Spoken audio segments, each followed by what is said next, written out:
The story of Rebecca is most widely known from the novel by Daphne du Maurier and the film adaptation by Alfred Hitchcock. It's now coming to Netflix as an original on October 21st. Is this a remake worth checking out?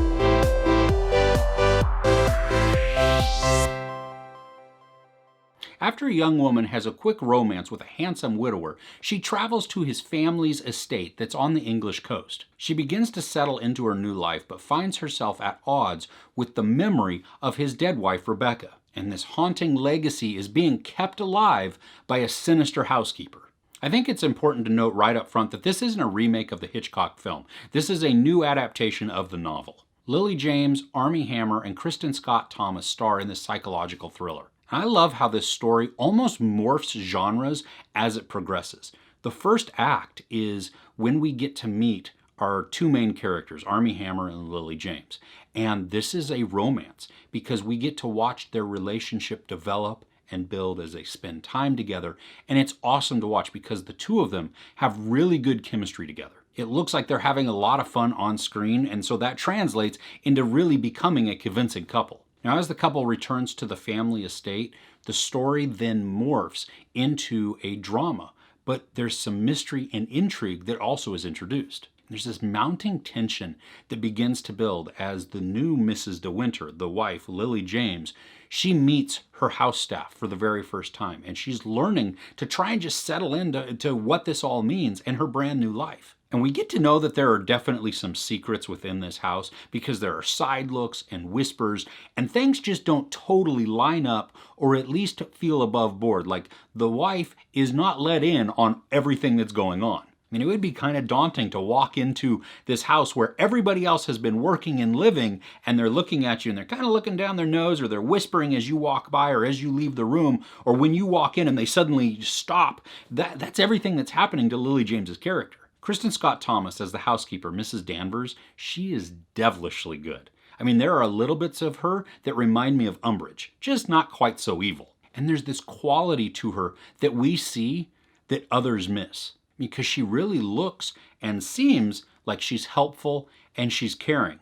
But is she? The third act of the film turns into a full-blown mystery thriller, and it's pulled off really well. There's confusion, drama, and even more secrets that begin to unfold. Lily James is innocent and earnest. She's unassuming, and she has a really great heart. This really helps us to be sympathetic to her almost from the very beginning of the film. Now, Armie Hammer is quite likable, but there's also moments where we genuinely question him. Like, is what we're seeing real, or is this a facade? I love a character like this, especially in a story like this, because it just adds more layers of mystery to what we're watching. This is shot beautifully. I mean, the scenery is wonderful, no matter if we're in Monte Carlo, if we're at the English estate, or even if we're inside a room. There is this grandeur that they were able to capture, and it just exudes sophistication and elegance. There's one point, though, that during a large party scene towards the end of the movie, where the filming style changed dramatically. I understand what they were trying to accomplish, but at this point it stopped looking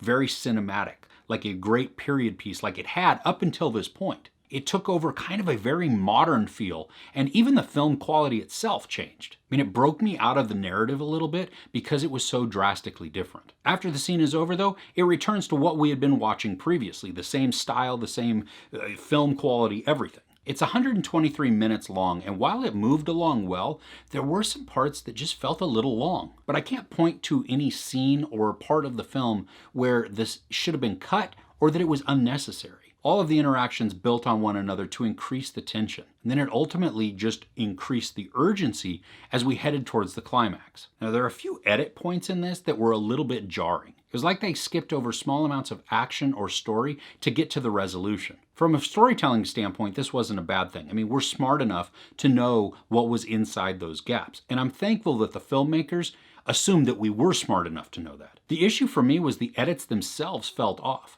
You blinked and it changed or jumped from scene A to D. While I found these odd and not necessarily pleasing, thankfully they weren't done often, so it didn't ruin the narrative experience. The ending climax, though, did feel a little bit rushed to me. I mean, we had spent a lot of time developing the characters, developing the relationship, and just building this story, which was outstanding.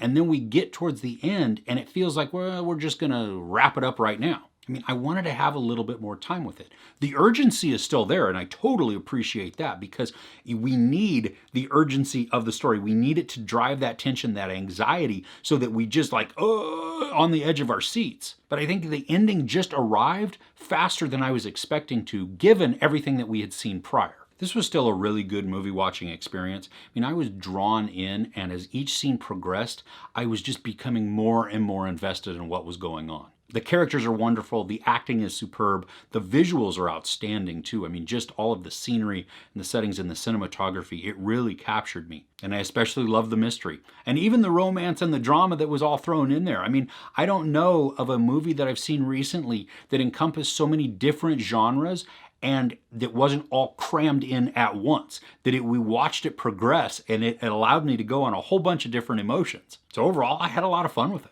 There's some sex, brief nudity, a little bit of profanity, and not really any violence.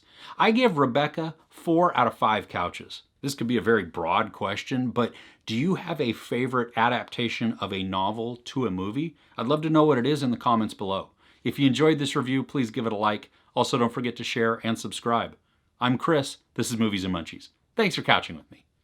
After a whirlwind romance with a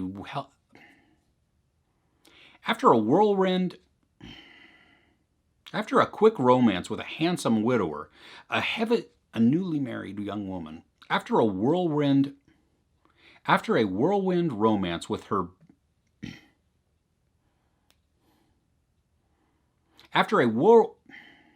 A young woman has a whirlwind romance with a. A young woman has a whirlwind. A young woman has a whirlwind. Oh my gosh, that is a stupid word. After a young woman has a whirlwind romance with a handsome widower. After a young woman has a